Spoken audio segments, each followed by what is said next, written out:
আজকে আমি আপনাদের সাথে শেয়ার করব 8 থেকে 2 বছরের বাচ্চার 4টি সকালের খাবারের রেসিপি।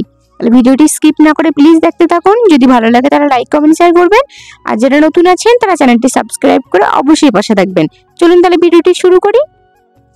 চলুন প্রথম রেসিপিটা বানিয়ে নিই। প্রথমেই বানাবো সিমাইয়ের উপমা। সুজির উপমা আমরা বানাই, কিন্তু আজকে আমি বানাবো আমার ছেলের জন্য সিমাইয়ের উপমা।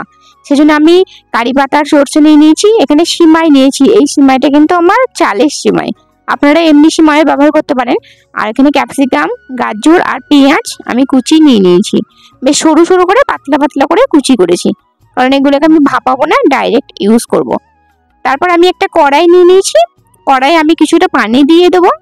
পানিটা একটু যখন দেখবো গরম হচ্ছে, তখন আমি সিমাইটাকে একটু ভাপিয়ে নেব। কারণ আমি প্রথমেই বললাম আমার চালের সিমাইটা কিন্তু কুক হতে আমার অনেকটা টাইম লাগে, তাই সিমাইটাকে আমি একটু ভাপিয়ে মানে পানিটা ঝরিয়ে নেব, জল ঝরিয়ে নেব।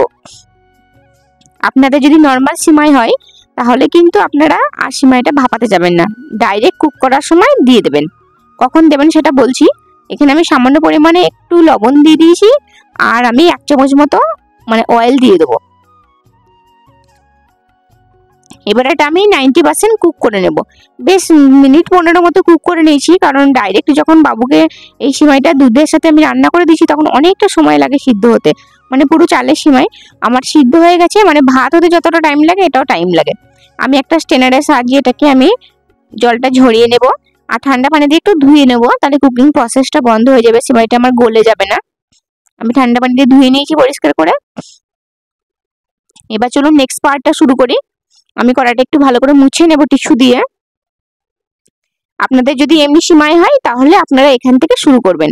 প্রথমে কড়াইয়ে আমি একটু ঘি দিয়ে দেবো। আপনারা চাইলে বাটার ইউজ করতে পারেন, অলিভ অয়েল ইউজ করতে পারেন, এমনকি সর্ষের তেলও ব্যবহার করতে পারেন। তারপরে কারি পাতা সর্ষে ফোড়নটা আমি দিয়ে দিয়েছি। কারি পাতা সর্ষে ফোড়নটাকে একটু নাড়িয়ে নিয়েছি। একটু স্মেল যখন চলে এসছে তখন আমি পেঁয়াজটা দিয়ে দিয়েছি। আমি এগুলো সব পাতলা পাতলা করেই কেটেছি যাতে তাড়াতাড়ি আমার কুক হয়। পেঁয়াজটা একটু নাড়িয়ে নিয়েছি। নাড়িয়ে নেওয়ার পরে আমি ক্যাপসিকামটা দিয়ে দেবো, এমনকি তারপরে আমি গাজরটাও দিয়ে দেবো। তারপরে এটাকে আমি ভালো করে নাড়িয়ে নেব। একটু নাড়িয়ে নেওয়ার পরে তারপরে এটাকে আমি গ্যাসের ফ্লেমটা কিন্তু একেবারে আস্তে দিয়েছি। আমি ইন্ডাকশনে রান্না করছি বলে একেবারে কম দিয়েছি, আমি 200-তে দিয়েছি। আপনারা গ্যাসে রান্না করলে কিন্তু একেবারে কমে দেবেন। তারপরে আমি একটু গোলমরিচের গুঁড়ো আর একটু লবণ দিয়েছি। এবার এটাকে আমি আস্তে আস্তে মানে কুক করবো যাতে সিদ্ধ হয়ে যায়। আমি যেহেতু ভাপাইনি, আপনারা যদি ভাপিয়ে নেন গাজর ক্যাপসিকাম তাহলে খুব বেশি কুক করার দরকার নেই। তারপরে দেখলাম নাকি সিদ্ধ হয়নি বলে আমি একটু পানি দিয়েছি। পানি দিয়ে আমি আরেকটু ঢাকা চাপা দিয়ে এটাকে সিদ্ধ করে নেব। আমার গাজর ক্যাপসিকামটা সিদ্ধ হয়ে গেছে। এবার আমি সেমাইটা দিয়ে দেবো। সেমাইটা দেওয়ার পর আমি খুব ভালো করে নাড়িয়ে নেব। আর গোলমরিচটা আপনারা চাইলে লাস্টেও অ্যাড করতে পারেন, কিন্তু আমি প্রথমেই অ্যাড করেছি যাতে সবজির ভিতরে, বিশেষ করে ক্যাপসিকামের ভিতরে মানে গোলমরিচের ফ্লেভারটা যায়। তারপরে এটা আমি খুব ভালো করে নাড়িয়ে নিচ্ছি। একটু পানি, যদি সিমাইয়ের গায়ে যেহেতু একটু জল জল ছিল, এটা পুরো যখন শুকনো শুকনো হয়ে যাবে তখন আমি নামিয়ে নেব। এই জাস্ট নাড়ানোর পরে একবার একটু ঢেকে দিয়েছি, এটা 2 মিনিট মতো লেগেছে। আমার সিমাইয়ের উপমা রেডি হয়ে গেছে। এবার আমি একটু ঢাকা চাপা দিয়ে দেবো যাতে এর ভাবটা একটুখানি বসে, আর তাতে আমার মনে হয় স্মেলটা খুব ভালো হয়, কুকিং প্রসেসটা খুব ভালো হয়। একটু নাড়িয়ে নিলাম, তারপর ঢাকা চাপা দিয়ে আমি এটাকে রেখে দেবো। এবার এটাকে আমি সার্ভ করে দেবো। আপনারা বাচ্চাকে এটা সকালেও দিতে পারেন, আর ইভিনিং স্ন্যাক্সও দিতে পারেন, কিন্তু ইভিনিং এ যখন দেবেন তখন পরিমাণটা কম হবে, আর সকালে দিলে একটু পরিমাণটা বেশি হয়। আমার ছেলের ক্ষেত্রে কিন্তু আমি এটাই করি। একঘেয়ে সিমাই রেসিপি যদি না খেতে চায় তাহলে এভাবে সিমাই বানিয়ে দিই, তাতে ওর গাজর খাওয়া হয়। আমি মাঝে মধ্যে এতে আবার একটুখানি মানে এর সাথে আলাদা করে একটা ডিম পোচ করে দিই। ওই ডিম পোচ মানে ডিমের যেটাকে পোচ ঠিক নয়, ওই ডিমের যেটাকে ঝুড়ো বলে, ডিমের ঝুড়ো করে দিই ওকে, ও সেটা দিয়েও খেয়ে নেয়। আর এভাবে খেতে পছন্দ করে, বেশ একটু নুন নুন হয়। আর সবসময় মানে দুধ জাতীয় বা মিষ্টি জাতীয় জিনিস সকালবেলা খেতে চাই না। চলুন তারপরে নেক্সট রেসিপিটা বানাই। তারপরে বানাবো আমি সুজির হালুয়া। সুজির হালুয়ার জন্য আমি সুজি নিয়ে নিয়েছি, আর বাদাম গুঁড়ো নিয়েছি। এখানে নিয়েছি একটা তেজপাতা 2 টুকরো করে নিয়েছি, আর এখানে 6-7টা মতো আমি কিশমিশ নিয়ে নিয়েছি, আর 1 কাপ গরুর দুধ আর একটু ঘি নিয়েছি। সকালবেলা যদি আপনাদের টাটকা গরুর দুধ অ্যাভেলেবেল না হয় তাহলে কিন্তু আপনারা এখানে এটা পানি দিয়ে করতে পারেন, লাস্টে ফর্মুলা মিল্ক অ্যাড করে দেবেন। আমি এখানে ঘিটা দিয়ে দিলাম কড়াইয়ে। এবার আমি তেজপাতা আর কিশমিশটা এতে একটু ফোড়ন হিসেবে দেবো। কিশমিশটা একটু ভাজা হয়ে যাবে, তেজপাতাটা ফোড়ন হিসেবে একটু স্মেল হবে। এটা দিয়ে একটু নাড়িয়ে নেব। নাড়িয়ে নেওয়ার পরে, বেশিক্ষণ নাড়াবো না, হালকা একটু নাড়িয়ে নেওয়ার পরে আমি এতে সুজিটা অ্যাড করে দেবো। সুজিটা আমি খুব বেশি কিন্তু ভাজবো না, বেশ অল্পক্ষণই ভাজবো। হালকা করে সুজিটা ভাজার পরে আমি এখানে বাদামের গুঁড়ো দিলাম। বাদাম বলতে এখানে আছে আমন্ড, আখরোট আর কাজু। তারপর আমি গরুর দুধটা দিয়ে দিয়েছি। দুধটা কিন্তু আমার ফোটানো দুধ, কাঁচা দুধ নয়, ফোটানো দুধ আমি দিয়ে দিয়েছি। আর আমার ছেলে কিন্তু মানে গোটা গোটা বাদাম চিবিয়ে খেতে পারে না, সেজন্য আমি গুঁড়ো বাদামই অ্যাড করেছি।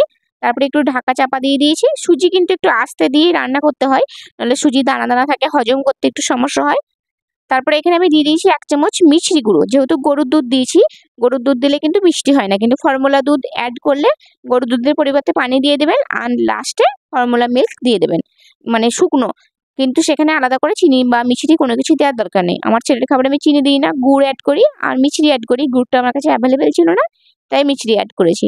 আর ওপর থেকে আমি 3টে কিশমিশ দিয়ে দিয়েছি আর একটু বাদাম গুঁড়ো দিয়ে দিলাম। আমার ছেলে এত সুন্দর তৃপ্তি করে খাবারটা খেয়েছে। ও কিশমিশ খেতে খুব ভালোবাসে, মানে ওকে মাঝে মধ্যেই হাতে মানে গোটা গোটা কিশমিশ দিলেও চিবিয়ে চিবিয়ে খায়। তারপরে বানাবো সুজি টক দই দিয়ে গোলা রুটি, রুটি টাইপের একটু খাবার। এটা আমি আগে আমার ভিডিওতে শেয়ার করেছি। আমি এখানে সুজি নিয়ে নিয়েছি, টক দই নিয়ে নিয়েছি আর একটু সামান্য লবণ আর তার সাথে একটু বেকিং পাউডার নিয়ে নিয়েছি। এবার আমি একটা মিক্সিং জার নেব। সুজিটা আমি 10 মিনিট মতো ভিজিয়ে রেখেছিলাম, সেই ভিজানো সুজিটা আমি দিয়ে দিলাম। আপনারা যতটা সুজি নেবেন তার হাফের থেকেও কম দই নেবেন, নাহলে ব্যাটারটা কিন্তু খুব পাতলা হয়ে যাবে। আর যদি দেখেন পাতলা হয়ে গেছে, তাহলে একটুখানি ওটসের গুঁড়ো ব্যবহার করতে পারেন, ময়দা না দেওয়াই ভালো। যদি ওটস না থাকে তাহলে একটু আটা দিন। আমি ব্যাটারটা রেডি করে নিয়েছি। ব্যাটারটা আমার খুব পাতলাও হয়নি, ঘনও হয়নি, একবারে অ্যাপ্রোপ্রিয়েট হয়েছে। আমার মনে হচ্ছে একটু টক হয়ে গেছিল দই দেওয়ার ফলে, টক দই দেওয়ার ফলে, তাই সামান্য একটু চিনি দিয়ে আমি এটাকে নাড়িয়ে নিয়েছি। ঠিক ব্যাটারের ঘনত্বটা ওই রকমই হবে। আমি একটা ফ্রাইং প্যান চাপিয়ে দিয়েছি, এতে তেলও অ্যাড করিনি, কিছু অ্যাড করিনি। তারপর আমি 1 চামচ ব্যাটার দিয়ে দিয়েছি। ব্যাটারটা দেওয়ার পরেই এটা অনেক ছিদ্র ছিদ্র হয়ে যাবে এবং ছিদ্র হওয়ার পর এটা খুব তাড়াতাড়ি রেডি হয়ে যায়। 2 মিনিট মতো লাগে। আর এটা খুব নরম হয়, বাচ্চাদের ফিঙ্গার ফুড হিসেবে নিজে নিজে খাওয়ার জন্য বা বাচ্চাদের মানে এই ধরনের গোলা রুটিগুলো দেওয়ার জন্য খুবই ভালো। এটাকে আপনি প্যান কেকও বলতে পারেন। তারপর আমি এটা খেজুরের গুড়ের সাথে সার্ভ করেছি। আপনারা আখের গুড় বা শুধু শুধুই বাচ্চাকে দিতে পারেন, বা একটু বাচ্চার জন্য যদি হোমমেড সস থাকে তার সাথেও দিতে পারেন। খুবই একটা হেলদি এবং টেস্টি একটা খাবার। চলুন নেক্সট আমি 4 নম্বর বানাবো খুবই একটা হেলদি খাবার, পনির দিয়ে সাবুর পায়েস। এটা কিন্তু আমার ছেলেকে আমি মাঝে মধ্যেই করে দিই। এটা একটা খুবই হাই প্রোটিন একটা খাবার। যেহেতু সাবুতে শুধুমাত্র কার্বোহাইড্রেট থাকে, তাই সাবুর সাথে যদি বিভিন্ন ধরনের জিনিস অ্যাড করা যায় সেটা খুবই স্বাস্থ্যকর হয়। সাবু আমি ভিজিয়ে রেখেছি দেখলেন। তারপরে আমি এখানে অ্যাড করবো খেজুরের গুড়। আপনারা আখের গুড় অ্যাড করতে পারেন, মিষ্টি অ্যাড করতে পারেন। আমার কাছে খেজুরের গুড়টা অ্যাভেলেবেল, তাই অ্যাড করছি। এখানে আমি ছোট্ট ছোট্ট কিউব করে 4টে কিউব আমি পনির নিয়েছি, আর বাদাম গুঁড়ো নিয়ে নিয়েছি, আর 1 কাপ দুধ নিয়েছি। সাবু যেহেতু শুধু কার্বোহাইড্রেট খাবার, তাই সাবু বাচ্চাকে শুধু শুধু না দেওয়াটাই বেটার। আর শুধু সাবু দুধ দিলে কিন্তু সেটা খুব একটা হেলদি হয় না। আপনারা যদি পনির অ্যাড না করেন, ছোট বাচ্চা হলে পনির অ্যাড করবেন না, 1.5 বছর হলে পনির অ্যাড করবেন। আমি প্রথমে একটা কড়াই চাপিয়ে তাতে 2 চামচ ঘি দিয়ে দিয়েছি, আর একটা এলাচ আমি ফোড়ন দিয়ে দেবো। বাচ্চাদের কিন্তু পনির দেওয়া যেতেই পারে। যে সমস্ত বাচ্চা সারাদিনে ভালো করে খেতে চায় না অথচ সাবুটা খেতে চাইছে, তাদেরকে সাবুর সাথে পনির অ্যাড করে দিন। একটু বড় বাচ্চা হলে, 1.5 বছরের মতো বাচ্চা হলে বা 1 বছরের উপর বাচ্চা হলে, তাহলে কিন্তু সাবুটাও খাওয়া হলো। আর সাবুটা শুধু যেহেতু কার্বোহাইড্রেট, তার সাথে একটা পনিরে যেহেতু প্রোটিন থাকে, প্রোটিনটাও খাওয়া হলো। পনিরটাকে আমি একটু ভালো করে নাড়িয়ে নেব। নাড়িয়ে নেওয়ার পরে এতে আমি অ্যাড করে দেবো সাবু। সাবুটা আমি 10 মিনিট মতো ভিজিয়ে রেখেছিলাম। তারপরে এটাকে একটু নাড়িয়ে নেওয়ার পরে এতে আমি দিয়ে দেবো গরুর দুধ। যতটা পরিমাণে দেবো ততটা পরিমাণে দিচ্ছি। আমার ছেলের যেহেতু 18 মাস হয়ে গেছে, আমার ছেলের যখন 17 মাস বয়স ছিল তখন থেকে আমি গরুর দুধটা দেওয়া শুরু করেছি, মানে 16 মাস কমপ্লিট হওয়ার পরে।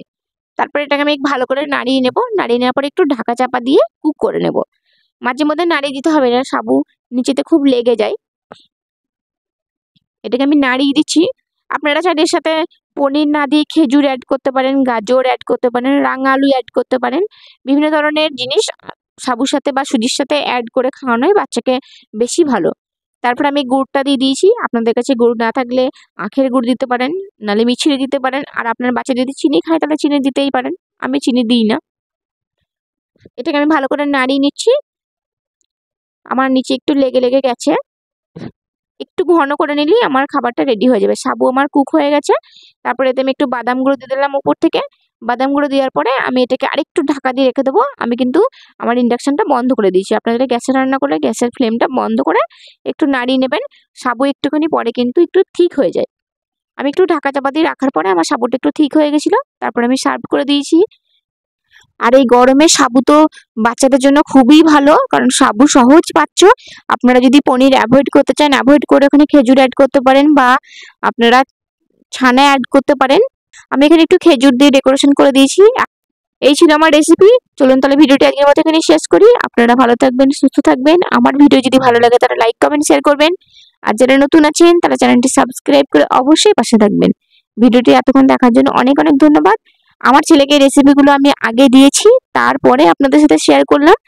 কোথাও কোনো ভুল ত্রুটি হলে অবশ্যই ক্ষমা করবেন। ধন্যবাদ।